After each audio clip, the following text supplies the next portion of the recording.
Junagadh civil hospital ખાતે civil તબીબ અધિક્ષક બ્રહ્મભટ્ટે લીધી અચાનક હોસ્પિટલની મુલાકાત। Kritarth Brahmbhatt, medical superintendent GMERS general hospital Junagadh. આજરોજ રવિવારના રજાના દિવસે સિવિલ હોસ્પિટલમાં સરપ્રાઇઝ વિઝિટ કરેલ છે તથા તમામ વિભાગમાં સ્ટાફ હાજર રહેલ છે, હાજર મળેલ છે।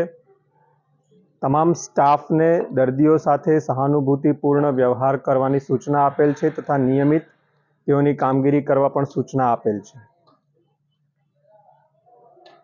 સરપ્રાઇઝ વિઝિટમાં એવા કોઈ પણ માહિતી કે એવી કોઈ પણ બાબત ધ્યાને આવેલ નથી કે જેથી દર્દીઓને કોઈ હાલાકી પડતી હોય, છતાં પણ તમામ સ્ટાફને કડક સૂચના આપવામાં આવેલ છે કે પોતાની ફરજ પ્રત્યે નિષ્ઠાપૂર્વક નિયમિત રીતે સારી કામગીરી કરવી।